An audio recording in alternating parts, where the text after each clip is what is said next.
Hello, everyone. Welcome to the Hardy Gentleman. And today, we're with Mr. Mike Masini. That's right. Yeah. Not Mancini, which for some reason gets confused with you quite often. I have no idea. There's no N there. It's because you're a powerful man. I guess so. And it just comes through your last name. I don't know. So. Yeah. So today, it's going to be quite a broad discussion because you have a lot of different interests. I'm diverse. Yeah. Yeah. But I got to say, it's quite fascinating to see your transformation over the past 2.5 years or so. Yeah, when was that event? It's been almost 3 years, I think. Yeah. Did I meet you it was in Toronto. It was the Power Weekend with Klokov and Poliquin. Yes. Yeah. It was June. I think it was. So it was the Power Week when Klokov was doing his strength training, the Olympic training, and Charles was doing strength training for sport. I don't know if I stopped by that event briefly, but I don't know if I actually. You weren't there the whole weekend. You gave us the shakes. The shakes and another, I think it was fish oil or something. And I don't think you came back the other day. You came on a Saturday or something. Yeah, and I remember that was the one time in my life I felt really scared that I made a bad joke. That's funny. Klokov came up to me. Yeah. And for those of you who don't know who Dmitry Klokov is, you can Google him. He's the what do you win? The silver medal? Yeah, he's an Olympic silver medalist, but he's the most jacked. He's not a typical power lifter or an Olympic lifter. When you look at an Olympic lifter, some of them are like, you get the small Chinese guys that are jacked, but then you get the really large Russian guys that are, big and fat. This guy looks like a professional bodybuilder. In fact, he did do bodybuilding and did really well. Yeah, I went up to him. I'm like, hey, try this shirt on. I grabbed like a woman's small and I put it up to him. And he's like, not funny. Yeah, in his Russian accent. So, and then he laughed after, but I was like, the guy's going to kill me. His fist was the size of my skull. Watching that guy work out, nothing that I'll ever do in my life will ever make me feel like, you know what I mean? Like a man enough to be in the same room as him. He's a specimen. He is a specimen. Yeah. But so I met you 3 years ago when you were training people. I think that was your one job you were doing at the time. Yeah. So I was running my business out of actually my old strength coach's gym. And I had sort of like a boot camp, but I was doing the metabolic analytics, that sort of thing. So that's why I was there, actually. I wanted to learn. I had always been a student of Charles. I've always really studied his work. And I thought, you know what, let's get myself to the next level. Let's learn from one of the best, if not the best guy, and see where that can take me. Yeah, that's what stuck out with me, or about you to me the first time I met you, was you have this real growth mindset. Like, I think, so I met you at that course. Then I saw you again at the one with Dr. Patel when he taught the course on, I think it was about adrenal fatigue. It was adrenal and gut health, which is awesome, by the way. And then you're like, I'm going to Spain for the boot camp. I'm like, man, this guy's just going everywhere to learn. And to be honest with you, I didn't really have the money to do it. I really made that a commitment to myself. I'm going to do it no matter what. I'm going to figure out a way to do it because I need to learn from these people. And I know if I have these tools and I've learned from these people, I can get to the level that I want to be at. So it's like sort of like a self-belief, but I didn't exactly know that things would work out the way that they did. I just thought this is better than staying where I am. So I'm going to get really uncomfortable. I'm going to make it happen. And that's so different from what most people think when they're doing.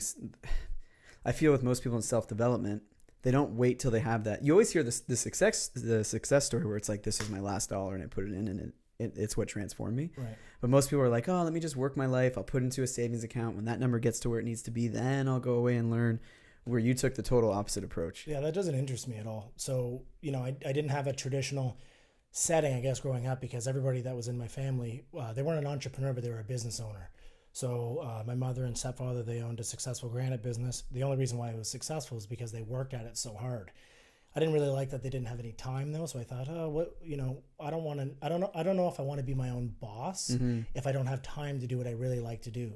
Do I like anything that much where I can spend 16 hours a day doing it? So that kind of freaked me out, but I did understand the power of hard work and I was always around that. Now I had done trades and all that stuff, but it really led me to personal development. I think that's why I got into training people as well. And I got into the health side of things because I always knew if you're going to be healthy and you're going to constantly work on yourself, that kind of goes hand in hand, right? That's a healthy mindset.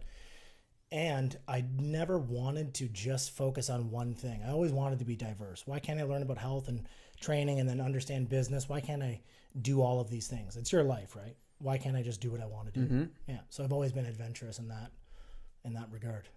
That's amazing. Yeah. So yeah, you were training people, and then you went to all these courses, Mm-hmm.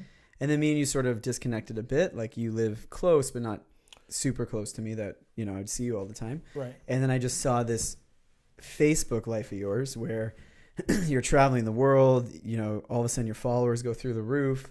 You took a month off and went to New Zealand. Yeah, recently. Yep. Yeah. And I was like, okay, so let's reconnect when you're back here. You moved to Kelowna, BC for 6 months? Yeah, we were there for 6 months. My fiance and I moved out there. She's originally from Florida.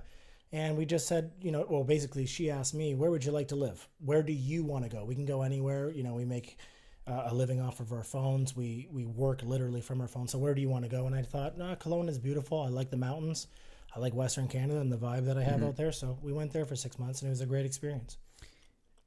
What changed in your life to make that possible? How'd you go from training to be able to work from your phone? It's interesting, actually. So I think about maybe 6 months after I was at that course, I was actually it was actually when I went to Spain.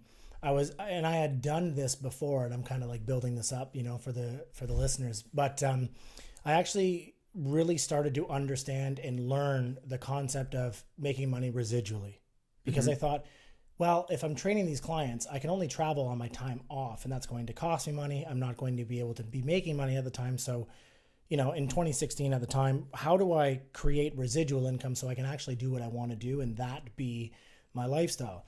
So I actually was involved with helping bring ketones into Canada. So there was a product that basically put you into ketosis. So that interests me because I'd followed Charles Poliquin's teaching for so long. He's like super low carb. You have to earn your carbs, that sort of thing. So this really stood out to me, and I loved the product. And I thought, well, if I'm going to represent it, that's going to help me create this residual income.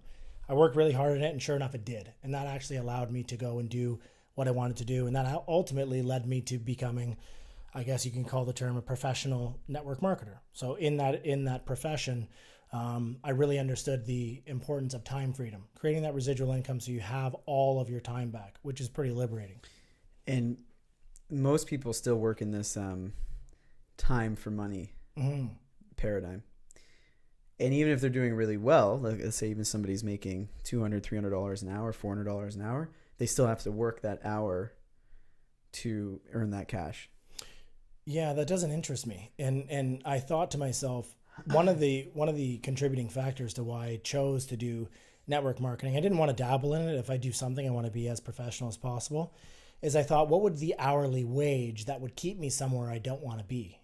And the answer is no amount. And someone said, if I paid you $1 million a year to live in a city you don't want to live in, to go through traffic every day, I said, no, I wouldn't do it. So then I thought, well, if I believe I'm worth more than $1 million a year, what am I going to do? And ultimately it led to, well, there's only one thing, and it's network marketing.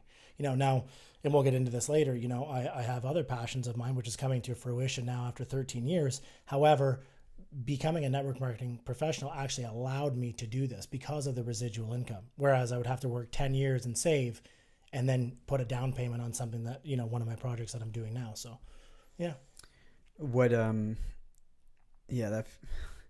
It's funny, like we're brought up to believe, I know me and you have spoken about this before. Absolutely. But that idea, like there's probably people here like $1 million a year, there's no way you wouldn't take that job. It's as God is my witness, I'm telling you, I tell people that I think it's because they don't believe that you can make that kind of money either. And I don't think they understand the dynamic and the power of leveraging others. So I learned very early on that if you want to get what you want in life, learn to help people get what they want, and you will get what you want. And that's essentially what network marketing is. So once I understood that concept, and it wasn't about me, and it wasn't about, hey, I have to do X, Y, Z for myself. It was, I have to do X, Y, Z for that person and help them get ahead. Then it all made sense. And I understood, well, I believe I can make more than $1 million a year. So that's where that came from. And, Colin's in the room here. We were having this conversation yesterday or 2 days ago about CEOs. And the idea of a successful leader, someone, you hit it on the head. Because when you first said leverage other people, I think instantly people think negative. Like, oh, this guy's going to use other people to get to his dream. I could see that. I can see why they assume that. But the reality is, if somebody says, look, I always say no to my kid's dance recital. I always say no to my son's soccer. And I ask them, well, how much do you make a month? And they say $4,000. And I say, okay, What if you made $4,000 residually working from home, but you didn't have to actually spend 40 hours a week and say no to the time that it commits? I don't think anybody would say no to that. You know, even if they love their job, I don't think anybody would say no to that residual income and all of your time back. So that's what really interested me. And when you teach people to do that, like, they don't want to make $1 million. They just want to make 3,000 or 4,000. They just want to match their income. And if you can really get them to do that, and you do that over and over and over again, you're helping them, which in turn helps you. So it's not for me.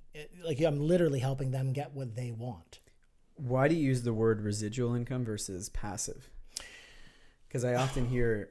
Yeah, so I use that word because your bills are residual. So that's kind of the next step. I say, well, you have residual bills. Why don't you have residual income? Why don't you make money? Like, I say growing income, monthly growing income, because I don't think that you should stay where you're at. Once you always set new goals. So once you make what you need to get rid of the job that you have and become time rich, is, you know, one of the words that I use, then what's your next step? What is your dream income? It's always growing, right? If we're not growing, we're stagnant or we're regressing. So as soon as we hit a goal, I want to help people go, okay, let's get to the next goal. And by the way, I never teach from a place of theory. So I'm not going to teach people how to make $1 million because I haven't made $1 million yet, but I can teach people to make X dollars because I have. So I never say, you know, oh, I think this is the way to do it. And I think that's a good way to live life is, you know. Do you find most of the coaches or people who try to self-help gurus teach from a place of theory, or do you think that most of them do what you're doing? There's some of that out there. I don't really pay attention to those people because I've always, I guess Charles would say, a virgin sex therapist. That's how he refers to it, right? And I thought that was hilarious, but it's so true. I never wanted to teach something that I haven't mastered yet. So I've dabbled in jiu-jitsu for years and years, but I'm not a black belt, so I shouldn't be teaching black belt moves. Even I might know one or two. That doesn't mean that I'm a black belt. So I always have the mentality that I have a white belt mentality. I'm going to continue to learn, and I'm going to teach what I've mastered, not what I want to master, if that makes sense. Mm-hmm. Yeah, the white belt mentality is fun. Did you always, so while you were gaining success, did you always keep yourself in that white belt mentality, or were there times where you were like, okay, I'm past that, now I'm on the blue belt, I'm a brown belt? Yeah. Or were you always keeping that during the rise? No, you know what? Sometimes, and I don't think it's ego, and I don't mean that in a bad way. I think ego is good because you have to believe in yourself. You have to be sort of sometimes self-centered with your own goals, right? You have to get to where you want to go. That's your drive. For example, Conor McGregor. Some people say, oh, he's cocky, he's arrogant. Yeah, and he's accomplished what people dream about, right? He's done great things. And that's because of ego, but not in a negative way. So as I've become a little bit more and more successful, I think the more you know, the more you realize you don't really know much.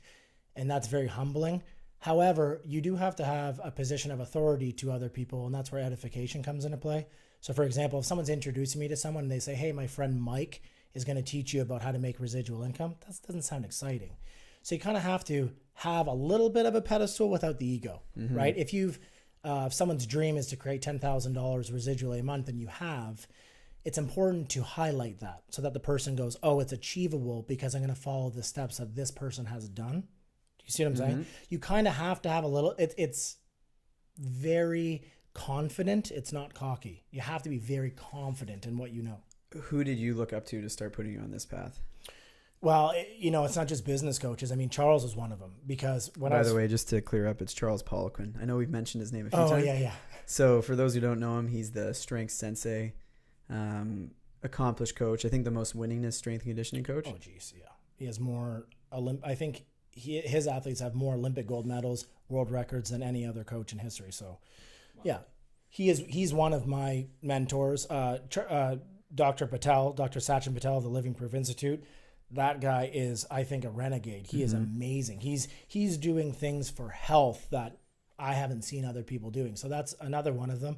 And then I have lots of different business coaches. But the one thing they all have in common, whether it was a common theme in their life, their whole career, when I chose them as sort of my mentor or someone who I look up to, the one common theme was that they all had humility and they were all out to help other people get what they want. So to me, it just made sense. These are the people that I wanted in my life. One of the guys that's coaching me right now, his name's Greg Ammerman, and he's a network marketing professional. He's written lots of books, but he actually is a coach to develop people in one of his recent books. It's Things That Make You Go, And one of the chapters that I love is I don't care. And he doesn't mean that he doesn't have an I don't care attitude. What he's saying is the things I don't care about, I don't care about. So they're not part of my daily routine. Like what you're going through, if I'm not coaching you and what you're going through and you don't bring it up, I can't care about what you don't care about. Right. Yeah. So it's actually, it was things that make you go, right. And that makes you think. So he's one of my current coaches, and he's actually helping me speak on stage, which is going to come in handy with a lot of events and things that I want to put on. That's a skill in itself. We could talk right now in a podcast or talk in private, but when you're up on stage, you have to understand pace and interacting with the audience and when to pause, when not. It's quite an art. Yeah. Sachin made me realize how bad I was. Do you remember when you first saw him at that? Yeah, and that's okay, because once you realize, it's kind of like going into a jiu-jitsu class and you think you're really tough, and then a girl armbars you, which we both laughed about earlier. I got armbarred by a 115-pound girl, and I was 105 pounds. Yeah. She choked me out of Yeah. So that humility, but it's your passion to grow, which is why you're like, hey, maybe I should learn to develop this skill, right? You never would have known that. You would have been like, oh, I'll be all right, I'll wing it, until you realize how bad you are, and then you go, whoa, I've really got to work on this skill.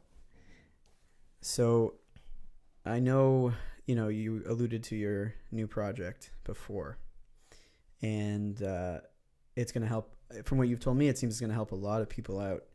What was that? Where did that idea come from? What is that idea? Where did that idea come from?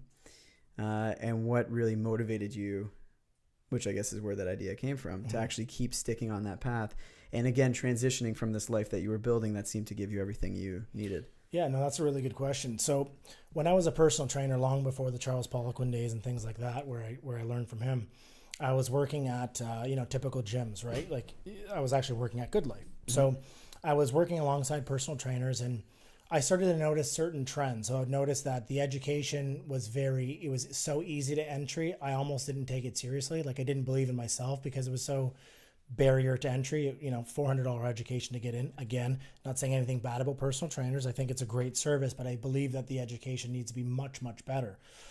That along with the business model. I never really agreed with the business model because I thought, well, are people just paying for amenities, or are they paying for the results? And a lot of the times they're not really getting the results. So this business model came from I was working at a supplement store while I was working at the gym. And I would notice that the trainers would go and take their clients and tell them to go to the supplement store. And I had thought to myself, I saw somebody compare Netflix to Blockbuster.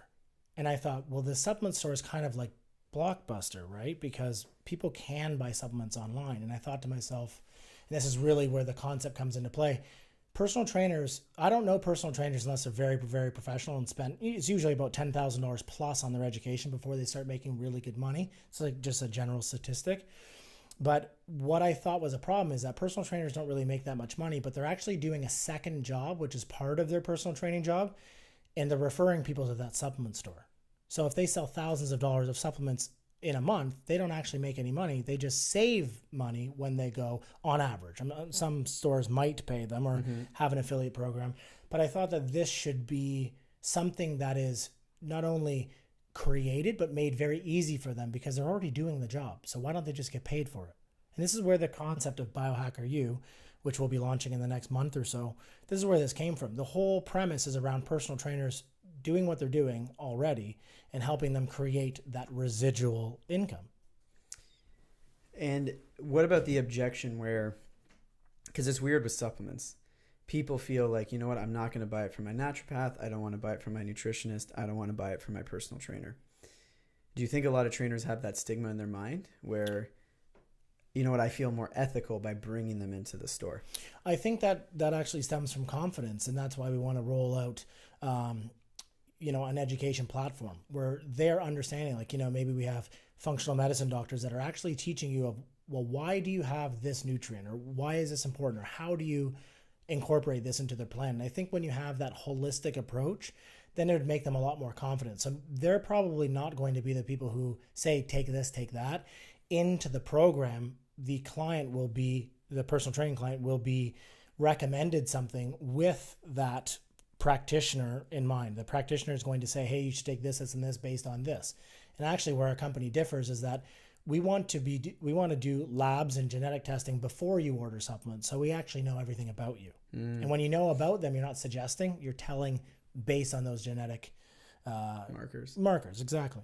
So that's kind of where we differ in the marketplace, because some people are listening right now going, well, what do you mean? They've been selling supplements online since the internet started. So why are you any different? That's really where we want to be different. We want to biohack you. That's why it's called Biohacker You. We want you to have the best, most efficient supplement regime, workout regime, nutrition program. If I tell you, hey, you should go keto, but you have a genetic, predisposition that you just don't produce ketones very well, that's not very smart. But through trial and error, we might be able to figure that out long term, but maybe that client doesn't stay with you very long. Do you see what I'm saying?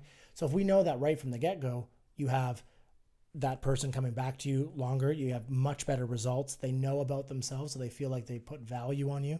Does this make sense? Yeah, it makes sense to me. It's the idea of individualized, actual personal training. Yes. Instead of just being, here's my 3 workouts I'm going to give to everybody. And everyone should be low carb, and everyone, and that's actually something that we really want to get rid of, is because you see these personal trainers, and again, not knocking anybody, but it is a problem where people do a contest prep, or they do this 12-week prep, and whether they're on, pardon my French, Mexican supplements or not, or whatever, Isn't that pardon your Spanish? Yeah, pardon my Spanish. Yeah, there you go. So whether they're on enhancements, or, what have you. The juice. Yeah, exactly. They do this 12-week prep and they look a certain way. And then everybody who wants to lose weight, which is 70 to 90% of the personal training, market, they say, oh, what did you do? Well, that's the worst advice you could give. What I did, because you're not me. Do you see what I'm saying? And how I got there might not be healthy. And I've always said that the fitness industry and the health industry are nothing alike. They're so far apart. There was actually, do you remember that show Bullshit with Penn and Teller? I don't know. They're magicians and performers. Yeah. It was on HBO, but they would go to like industry by industry. Okay. And the one they focused on was fitness, and they would look at all these fitness models. They were jacked, they were good looking, and they asked them like, "Can everyone get that?" They would sell everybody on the idea that I can make you look like me. The guy would be 6'1", muscular, 6-pack abs. And then when they would ask him like, "Is this actually possible for everybody?" They go, "Genetics play a big role." And I know a couple really high level fitness people I've met through Charles who they're not eating a healthy diet. No. They're working out sort of. They have these genetics that work really well, but we're so conditioned like to buy off this. Like you see it in Instagram. Yeah. These huge Instagram celebrities where they're going to sell you their 8-week transformational program. And it's going to work for you because it worked for me. So that's kind of like vanity metrics, right? You say, well, see, I did it, so you can do it. Well, it's different. That's like in a business model versus a physiological model. They're two very different things. For me, let's say I have a Native American background, Italian, and you're what? What is your background? Me, I'm Jewish. Okay, so you're Jewish. Ashkenazi Jew, yeah. Right, and as we know from learning from Charles Poliquin, when you talk about the genetic predisposition to carbohydrates, for example. So one person says, hey, you're going to go on a 55% carbohydrate diet, and for whatever reason, it works for that person. They end up losing body fat. And then I go and do this, and I gain 10% body fat. But I followed your exact model of how you got lean and how you did this contest prep.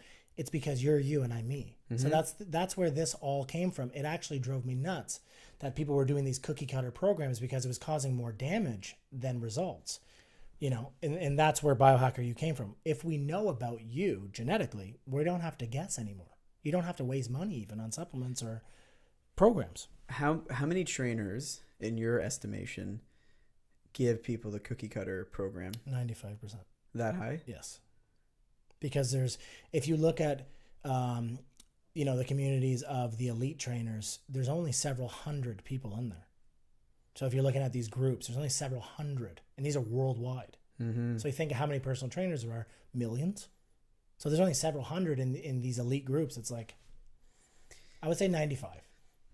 That's very high, but I'm saying because there's millions of trainers, it's, you know what I mean? And where do you think their barrier is to learn? Like, maybe we'll touch on what you were saying with Good Life about it's the CamFit Pro. I don't want to say it's bad. Yeah. Well, it's very entry level. It's very, and it has to do with insurance. And I could go down this rabbit. I don't want to go there. Mm-hmm. But this is what sparked. I think we need a new education program that's not confined by the restrictions of, and I don't mean this in an anarchy way, but government almost. Like, CanFit Pro is based on Canada's Food Guide. Do I need to say more? Like, I don't mean to be rude, but this was never correct to begin with. We know the story of Ansel Keys, and we know the propaganda behind carbohydrates and the demonization of fats and salt. So why are we continuing this? Just to get maybe government approval? Like, is that what they teach you still in CanFit? Oh yeah. Yeah, it's based on eat bread, have dairy. It's based on the Canada Food Guide. I actually said when I was a trainer, getting my first certification program, I said, look, I don't believe this. Do I have to teach this? I said, well, that's what your certification allows you to, is talk about the Canada Food Guide. I went, whoa.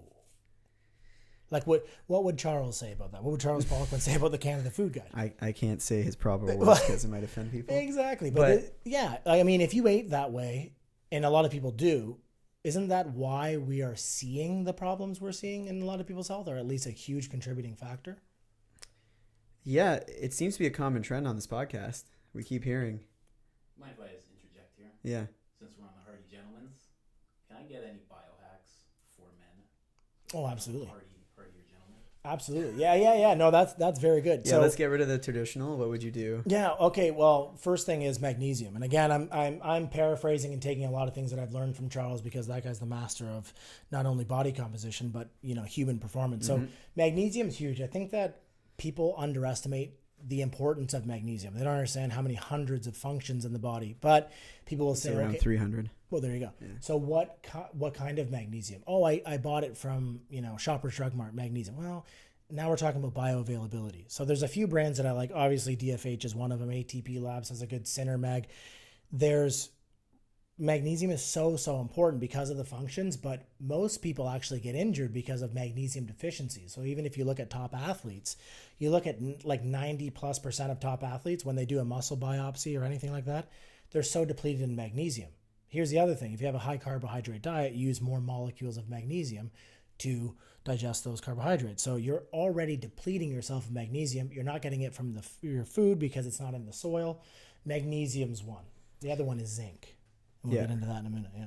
But magnesium, what is that actually doing for your muscles? You're saying that it's depleted in their muscle when it's shown? Well, so it's depleted in their muscles because it's depleted from the soil. So this goes into over farming, and this goes into not having enough bacteria in the soil. So it's not something that we're going, like, you couldn't eat enough food, most people anyway, to get what you need. So there's a lot of trainers that say, I don't supplement at all. I think that's a big mistake.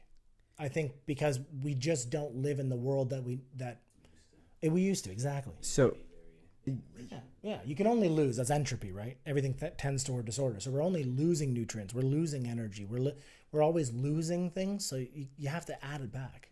Right? To go along, it's going to go along. You'll see how. But when I was in university, I took environmental science, and we studied soil from the 70s and soil from 2004. So there were 3 nutrients that were completely depleted. The first one was magnesium. The second one was zinc, which I'll let you go. I'll tell you the third after zinc. So. Yeah. So zinc's very important too, because it plays a again, hundreds and hundreds of function in the body. Very hard to get. What does magnesium do for your muscles? Oh, well, magnesium. Magnesium's needed in 300 different interactions in your body. So I could say, like, so it improves muscle contraction and integrity of the muscle, the strength of the sinews of the muscle. Really? Oh, dude, yeah. This is so important to go over. Nobody knows that. Okay, well, I agree. No, I agree with that. So I can honestly say, and I'm going to use a figure, and again, this is not egotistical. I'm just saying, if I've taken proper magnesium, let's say I do 2 or 3 caps of magnesium 3 times a day for a week, I can literally, let's say on my bench press, I'm 15% stronger than if I did it. Easily. What I think is important to break down too, just because Colin's right, most people might not know. You mentioned forms of magnesium. Yes.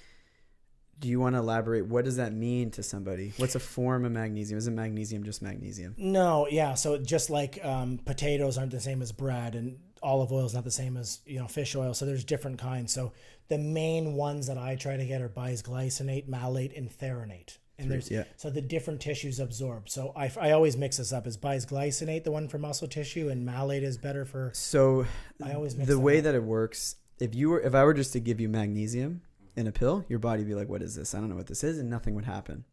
So we need to either attach it to a salt or we need to attach it to an amino acid. Chelate. Chelate. So chelate or chelos comes from the Greek word, chelos, which means to claw. So we basically attach an amino acid or a salt to that mineral, and then your body's like, oh, I know what this is, and it absorbs it. So that's where the bisglycinate comes from. Bisglycinate, Two glycine molecules. Pure magnesium molecule. So bisglycinate, you get all these benefits with glycine. It's a detoxer. It's an essential amino acid. You get all these benefits with malic acid, which is malate, and then you get all these benefits with threonate, which is it's more for the brain. Mm-hmm. The problem is if you take a magnesium that's not well absorbed, such something like a citrate or a carbonate, you could be taking 200 milligrams or 100 milligrams, and your body's going to digest 15 to 25%. Whereas with these other forms, they're showing that it can be 44 to 45%. And you don't have any adverse effects, because when you're taking something like... Well, there is a slight... I don't want anyone taking too much, but if you take too much of certain magnesiums, the washroom becomes your best friend. Well, yes. Yeah. Oh, yeah. No, that's actually like there's a magnesium threshold. So that's actually how you know how much to take, because you take just a little bit under when you're going to the washroom. So there's a famous or a popular dosing protocol that you take like 150 milligrams, no bowel movement, 300 milligrams, no bowel movement, 450 milligrams, no 600 milligrams. You go and you diarrhea in the next morning. I'm going to go back down to 450. Yeah. So that's how you know your threshold. How long does that usually take? You can do that with... By the next morning. The next morning, or if you've taken over 10 seconds. Yeah, well, not 10 seconds, but yeah, like well, for me, that day. Sleep in bed, basically. Like literally, it's you are there. The first time I took magnesium, I went to this. It was like my first nutritionist I went to. So there's two nutrients that can really cause. There's more, but two that can really cause you to go to the washroom badly: magnesium and vitamin C. Mm-hmm. And I was living at Yonge and Lawrence with my friend James, and we had this driveway that was shared amongst two townhouses.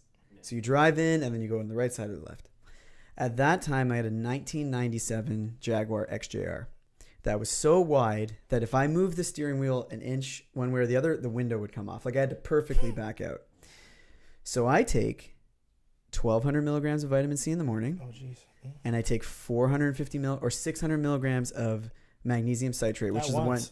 Yeah. Oh, jeez. In the morning with breakfast. I get into my car. I start backing out. Then all of a sudden I have this intense pain in my stomach. And I'm like, I really, really need to go to the washroom.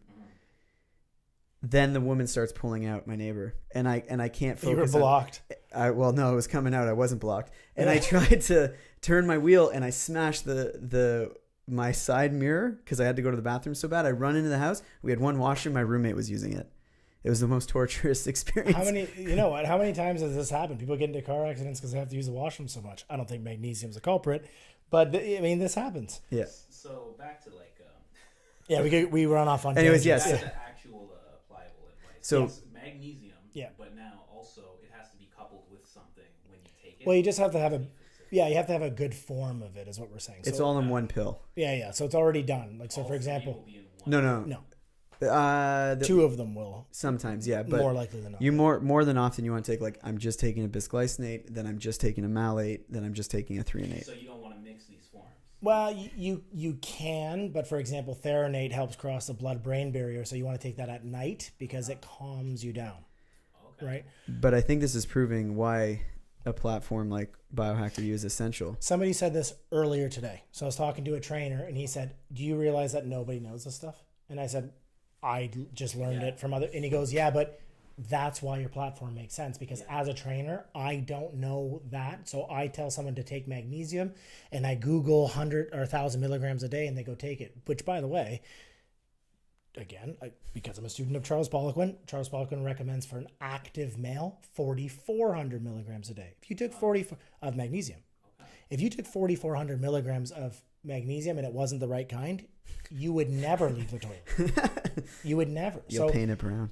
All of these things, like people think that sometimes I'm redundant. I say, look, I don't really, I don't know all of this stuff, but I know some of this stuff. So, you get into someone like Dr. Patel that spent, I don't know how many years learning the intricacies of each form and all of that stuff. But what I'm saying is very important. Some people are like green personalities. They want to know exactly why. And some people are more red. Hey, tell me what to do and I'll go do it. Yeah, exactly. So I have trusted sources that I just interpret the data faster for people from. I don't have to go and read a research article on why to take magnesium. I did that 10 years ago. So now I'm just recommended to taking more magnesium. So good forms of magnesium, that's essential. And then you're getting into your second one, which is zinc. Zinc, yeah. Well, zinc is super important for a lot of things, but mainly in males is like your testosterone. So your sex drive, your sex drive, your immune system. There's so many different functions. Again, hundreds of different functions for zinc, but often you'll see products that have like zinc and magnesium in one, which I don't think is a good way to, and it was popularized. I was told ZMA. I was told to do with your circadian rhythm, which is like your response to light. So when the sun comes up, you wake up. When the sun goes down, you basically go to bed, right? That's your circadian rhythm. So for example, you would take zinc more in the morning and then magnesium. So let's say you eat 4 meals a day, you take zinc your first 2 meals and magnesium your last 2 meals. That's just a good generalization of how, and sometimes it would differ. But again, we're getting to an important fact, the need for individual care. Right. And not just having a global rule. Yeah, so that by no means do I mean that. Thank you for bringing that up. I'm not telling you who's listening to do that. I'm saying this is a generalized, collaboration of information that I'm giving you. Exactly. And that's why when you guys brought up the cookie cutter stuff, I just wanted to know what is something, because there is certain things that everybody needs, right? Water, like there are some blanket things. Right. So, like, what are some other things? So zinc is important, magnesium. Is there anything else you can think of? I would say right away omega-3. Now that's going to depend a lot on your body fat percentage. That's going to depend a lot on your genetic background. If we really want to nail it home, we really want something like pinpointed, bullseye accurate, then I would get into like where do you come from? What are your genetics? That sort of thing. However, we used to have a lot more omega-3s in the composition of the fat of our meat. We don't now. Omega-3s are super important, not only when you're a child, but for the rest of your life. They show, omega-3s are super important in preventing things like Alzheimer's, dementia, age. They say age-related illness. I don't really like that term. I won't go down that one. But omega-3s are super, super important for cognitive function, brain function, as well as anti-inflammatory properties. Why are omega-3s not found? You just said they're not found in most protein anymore. Okay, so that's to do, again, with over-farming, but in my opinion, also natural causes. Again, like I'll use a scientific principle, entropy. Things just tend toward disorder. So, for example, the Earth's magnetic field has declined 30% in the last 500 years. Who cares, right? It brings me to my point that things decline. Things lose energy. You know what I mean? There's only a certain amount of something, and then it loses. This is like a universal law. So, and there's also, what are your thoughts? Because you hunt. Yes. Where do you know where most animals get their omega-3s from? I would assume their diet. I mean, and what are cows supposed to eat? Grass. So this is a big thing. Yeah. So if cows eat corn, or if cows eat wheat, cows don't eat corn or wheat. They eat grass. They're a grazing animal. So that's why if you hunt an elk that's never seen a human, and they're up in the mountains, let's say in the Rocky Mountains, and I send an arrow through an elk and I cut that open, well, that meat is purple. It's wonderful. If I test that meat, it's much higher in omega-3s than a cow that you would find at the grocery store. Okay. So it's again, omega-3s are extremely important. Now I eat a lot of meat, so I do get a lot of omega-3s. However, I not only notice an extreme cognitive advantage, but also a physical performance advantage when I take very high dosages of omega-3. Now I'm going to tell people how much, because they're going to go, well, what's that? For me, my body fat percentage right now is about 24, so I take 24 grams. That's just a general rule of thumb. I'm not saying everybody should take that. What I'm saying is I take that and I notice. I don't think everybody should just go ahead and try that. It's very expensive. Yeah, pair that with the magnesium again. You're on the toilet. Best friend. Yeah, exactly. So that is a lot of omega-3s, and some people, some practitioners would say that's way too much and this and that. That is what has worked for me. And again, as my body fat percentage comes down, I will take less and less omega-3s. Okay. So yes. You're gonna look at it like that. Yeah. I noticed that exact same thing, because you actually gave me some omega. Fish oil. Yeah, and as soon as I took it, right away, I felt like it was... So that would be a good sign that you're deficient in omega-3s. Same with magnesium. So when let's say their muscle sinews are flat, right? Let's say they generally eat like a low carb, high fat diet. Can I throw some at you? No, please go when ahead. I flex, Yes. it's hard for me to keep it, and I'm in really good shape. What do you mean? Like it's hard for you to keep a muscular contraction? Right now, like it almost hurts. So Like it goes down interesting. in density. Yeah. That's interesting. So I would say try adding magnesium in your last 2 or 3 meals and see how that, because I notice the same thing. One of my tests to see if I'm deficient, I travel a lot, is I actually flex my muscles. And if it hurts to flex, I know I'm super dehydrated and I'm super deficient. Really? Right. So magnesium also helps with muscle cell hydration as well. Okay. So there's, You know what? When I was taking magnesium, I was like on the ball. yeah. Much more like in the gym. So it'd be impossible for somebody, unless they're very, very well paid or a super high level athlete, to take absolutely everything they need. I mean, you'd be looking at Thousands of dollars a month in supplements. So what we've been taught is best bang for your buck. So or I mentioned which Charles is saying, the finger in the eye approach. yeah. So and what that means is, instead of, if I'm in a fight, instead of learning a double twisting dragon kick to knock somebody out, all I do is poke him in the eye and then he's disabled, right? So that's Charles's method, and it works. So best bang for your buck. Again, I don't think I could narrow it down to 3. I think you need to focus on your digestion first, but that's a whole other thing. I can name 3 supplements right there. And yeah, what I get excited with your project, you said it, maybe 5% of trainers have knowledge on this. Mm-hmm. And, I was researching personal trainers a bit before you came, and there's something like 300,000 in the States. So there's 300,000 out of 340 million or whatever the population of the U.S. is. So, yeah. But the numbers keep growing. There's more and more people using trainers. And in fact, there's been this paradigm shift where, like, I'm going to go to this person. They're my main health person, the trainer. Right.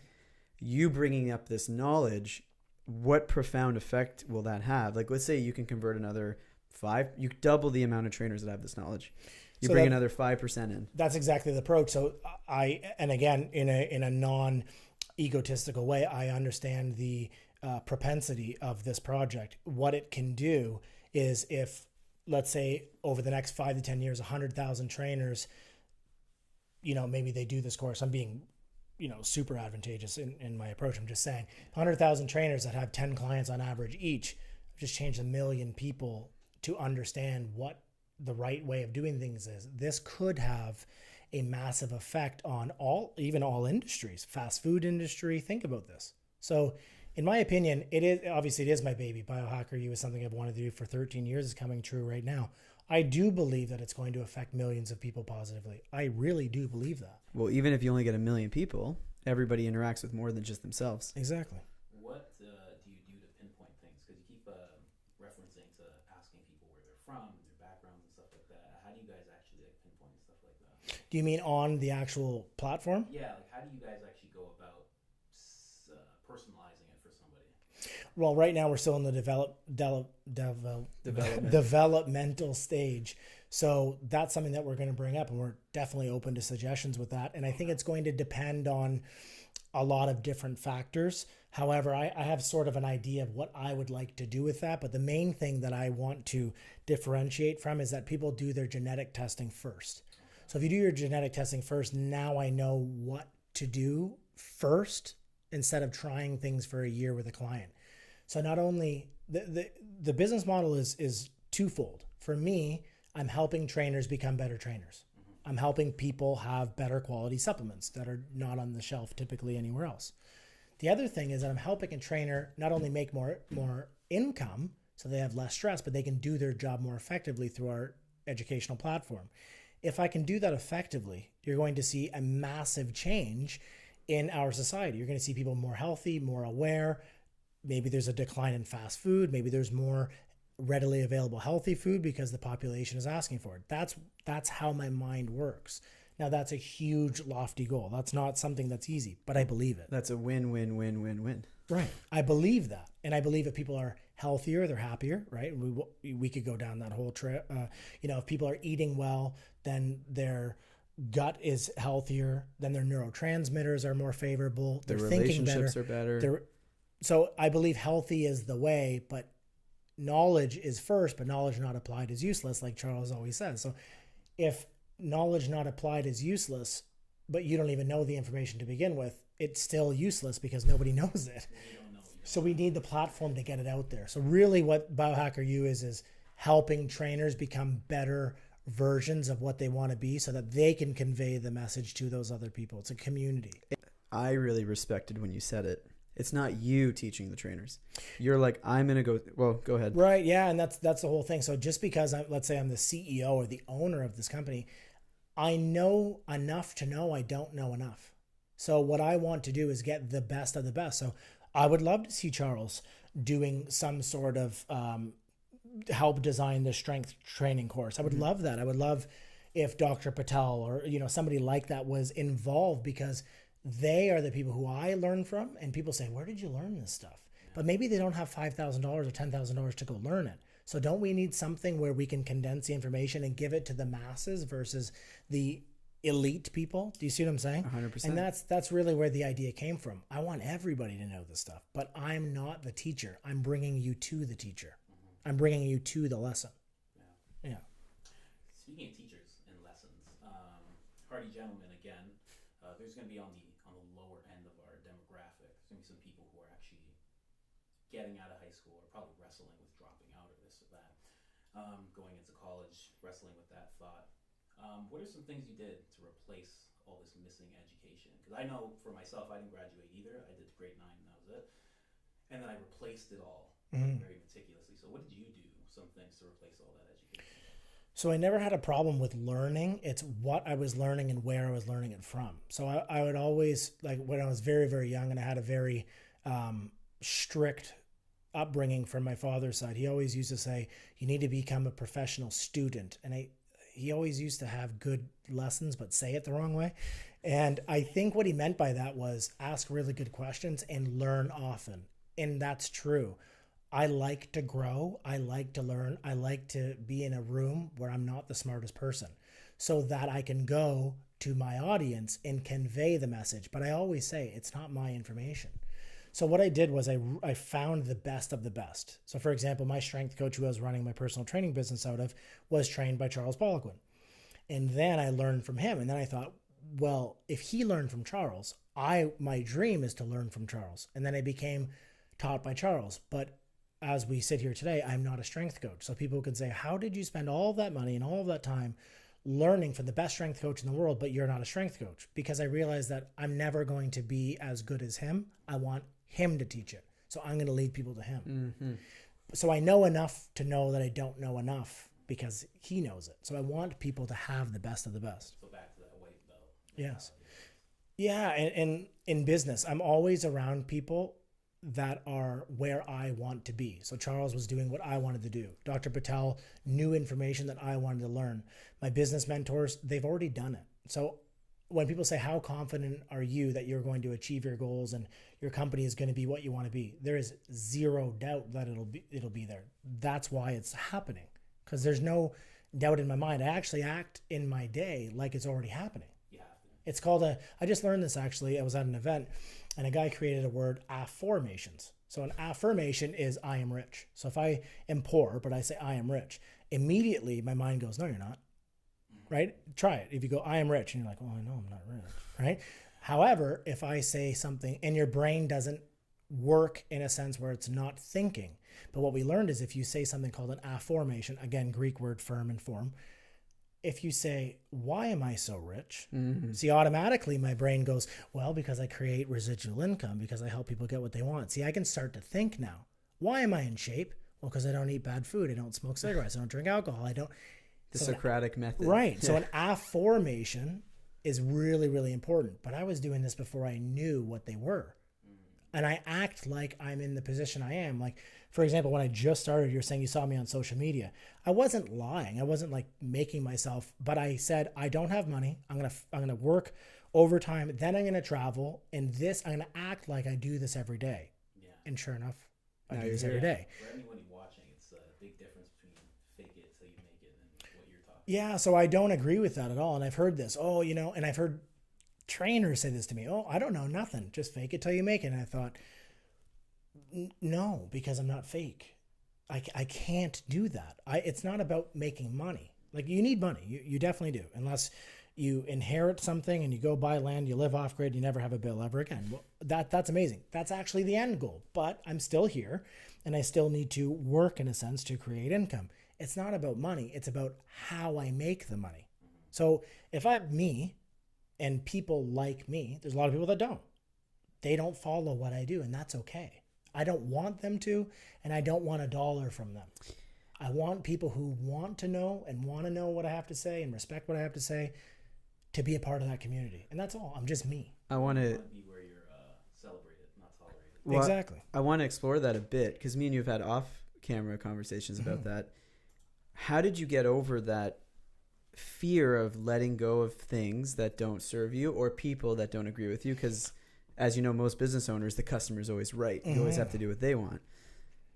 What happened when you released that, and how did you get over that? Okay, so I'll give you a quick background so that it all makes sense. So in my life, the story I used to tell myself, which was true, but I don't tell the story anymore, is, well, I'm telling you right now, so it's kind of ironic, is that I was always accused of things that I didn't do, which would drive me nuts because I thought, how does someone think that I'm a bad person? What do I do where it's until, and I'll fast forward, I realized it actually doesn't matter what that person think to me because I don't believe that. So their truth is true and my truth is true.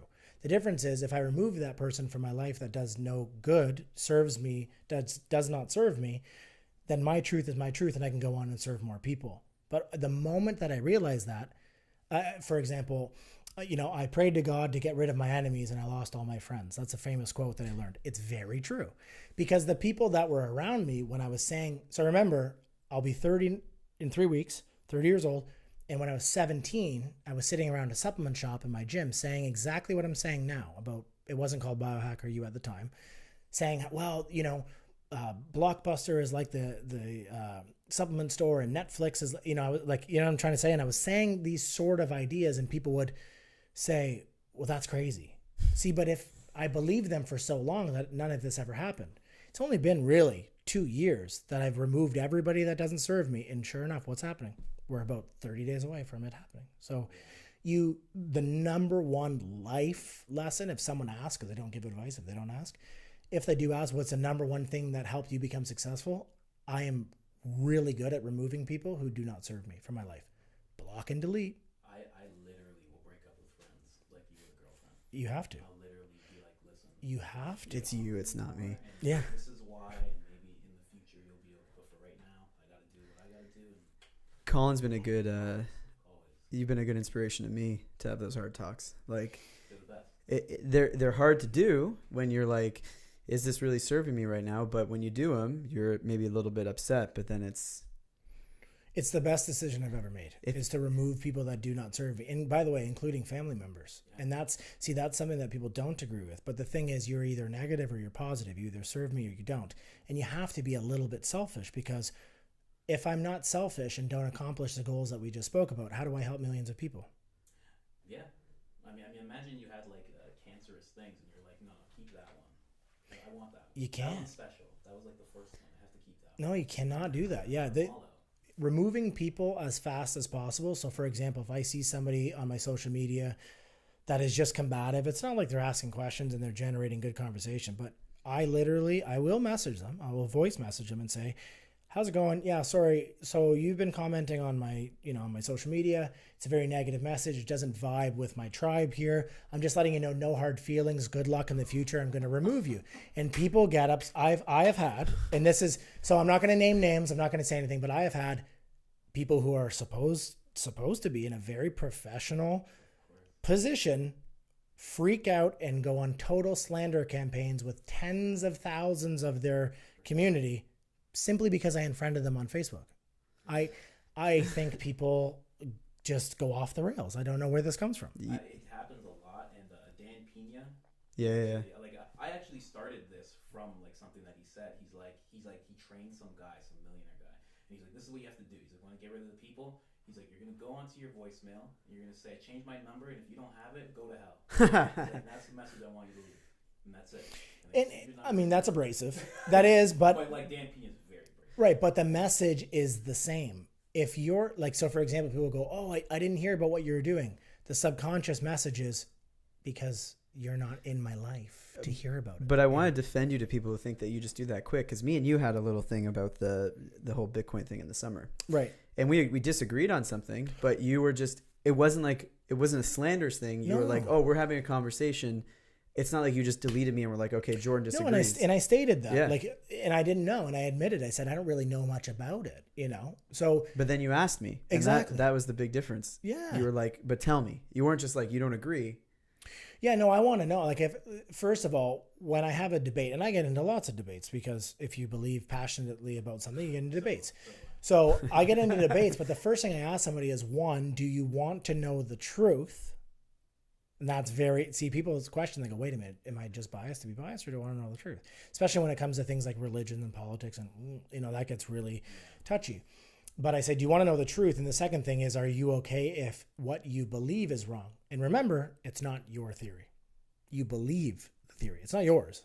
You're not Albert Einstein. You didn't create this theory. It's not, the theory of relativity. So are you okay if you're wrong? And if someone says yes and yes, I go, let's have a debate. And first, let's define the terms. Do you know why do arguments start in the first place? Because people actually don't know the definition of what they're arguing about. If you did, you'd clearly understand it from both sides and go, oh, okay, I still disagree with your standpoint. But I see where you're coming from. But I see where you're coming from. Alrighty, gentlemen, this is exactly what you should do when you're entering into heated arguments. You should just make them debates and make them constructive. It'd be a lot better.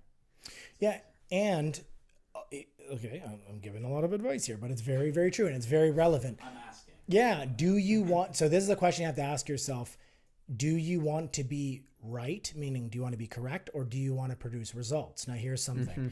I've always wanted to be right my whole life, and I produced very little results. What it got me was, Mike's an asshole, Mike is arrogant, Mike is a know-it-all. But when I said, ask those questions first, and we didn't have the debate, I said, hey, I respect your opinion, the way you see it, and that's okay that we disagree. And I've never lost somebody that's supposed to be in my life because of that. Now I deal with a lot of different people, and people don't work for me, but again, it's in a network of people. So do I want to be correct, or do I want to produce a result? Well, it's a business, so obviously I want to produce a result. I don't want this abrasiveness with other people. So even though, let's say I get into an argument with someone and I'm totally like, there's no way I was wrong. By the way, that's my opinion, because they believe I am. So what I say is, hey, I understand that we disagree. How can we move past this? See, I don't care if I'm right, and that produces results. Yeah. Now, it's really hard to do. Don't get me wrong. And I struggled with this for years, because it's like an internal fire where you're thinking, oh, geez, like, I'm not wrong. Like, how does that person think that of me? It's okay. It doesn't matter. How do you calm down your ego when that starts to pop up? I just ask myself that question. Do I want to be right, or do I want to produce a result? More importantly, what brought about that shift? Because there's a lot of young men listening that are probably in the same state. They work out a lot. Hormones are flaring. They get into a debate, and it's all balls out, and they're going for it. Ask yourself the question why you're attacking a belief with religious fervor. Where does that come from? So, for example, and we won't go down this trail because people freak out about this. If I ask you, do you believe the earth is billions of years old? Do you believe that, you came from a caveman? And most people would say yes, because that's the common. Okay, if I don't believe that, it's okay. It's okay that I don't. Are you a flat earther? No, but it's okay. Yeah, it's okay that I don't. But here's the thing: why are you freaking out that I don't believe in evolution? It's okay. Calm down. What is it going to do in your life if you disagree with them? I don't disagree with them. Yeah. But see, people want to be a part of things. It's like social justice warriors, like animal rights and things. And there's nothing wrong with that. I believe in animal rights. I believe in human rights. But why are you attacking someone because they don't agree with you? Isn't that like you're trying to fight for what is in your mind right? But it's okay if they disagree. Like, I like red, you like blue. I like both, but yeah, okay. Yeah, you like yellow. It's okay. Relax. And green. Yeah, you can like whatever you like, and that's just it. So that's when I get in. So I used to get in debates about origins a lot, because that's something that interests me, and I studied it. And that I remembered, well, I believe I'm right. This person doesn't agree with me no matter how much evidence I've supported. So do I want a result, or do I want to be right? And when I asked that question, hey, do you want to know the truth no matter what the truth is? And are you okay if what you believe in is wrong? And if they say yes, I always produce a good result. Can you just say that slower again for those two questions that you're asking yourself when you're going to?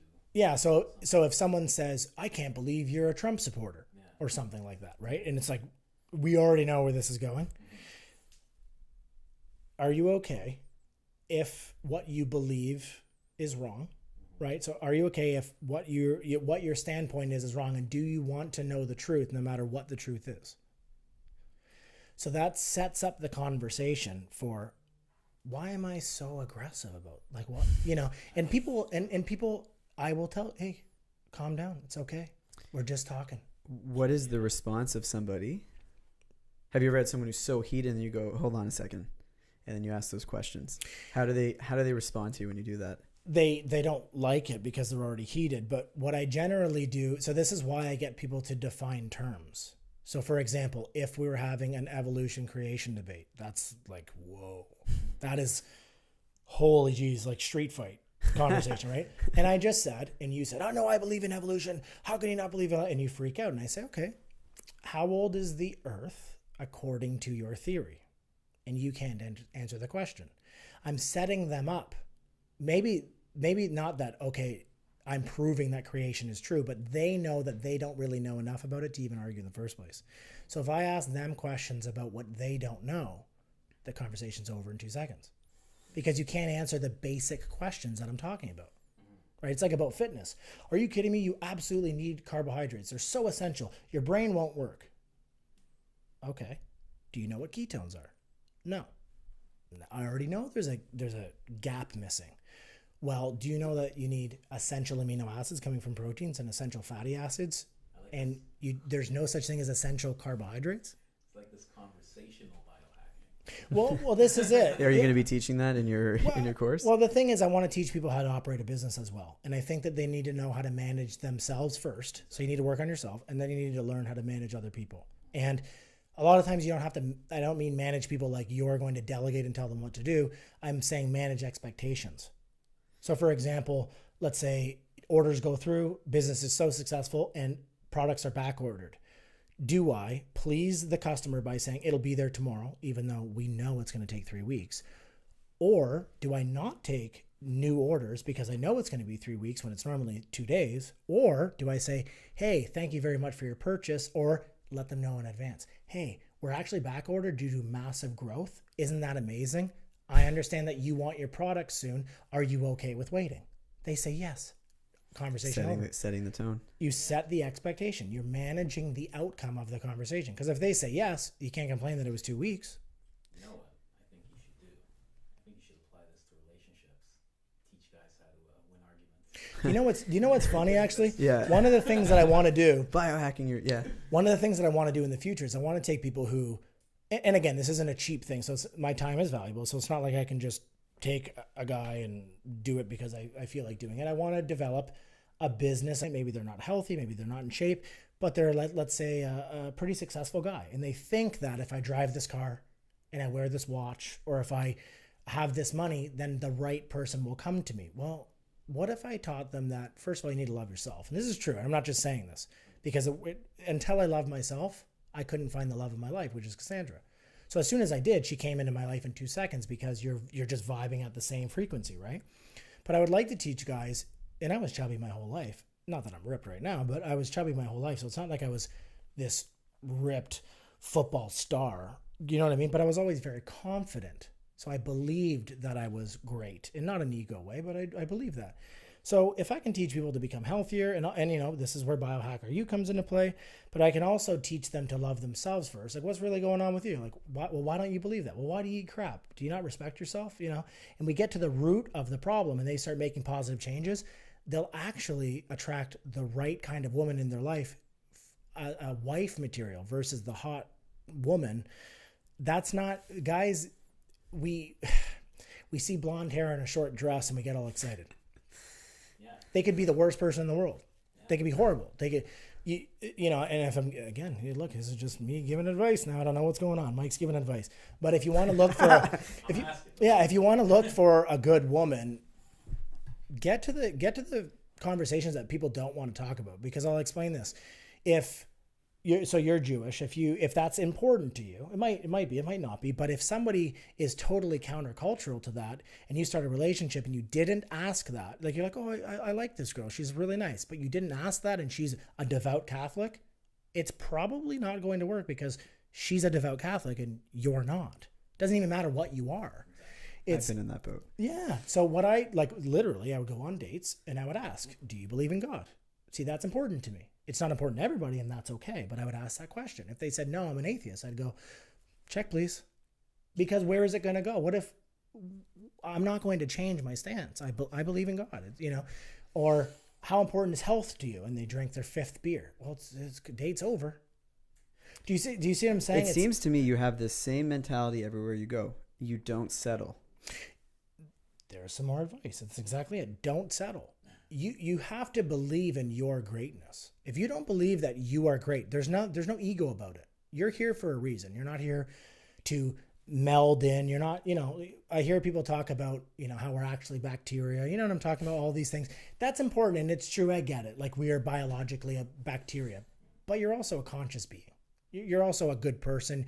You also have a lot to offer the world. So let that light shine. Like, be the person that you believe you can be.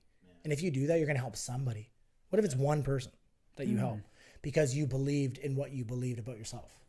Right. If there was a mic drop moment in this thing, that was pretty good, wasn't it?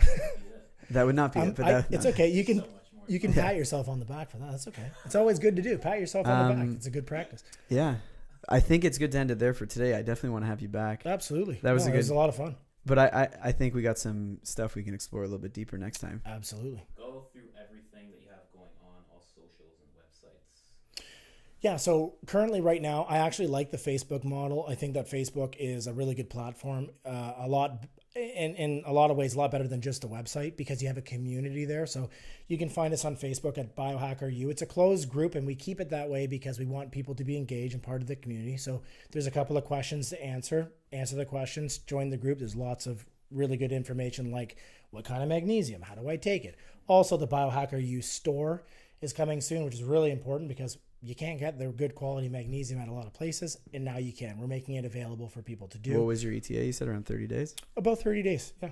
So give it a month. I said that I don't want to turn 30 without this being done, so 25 days. Pretty much by the time this airs, it's going to be ready to go. Exactly. So maybe we'll have in the show notes or something, we'll throw the link down and people can explore. Link and everything. But what will that link be? Do you know yet? It might be Biohacker U store.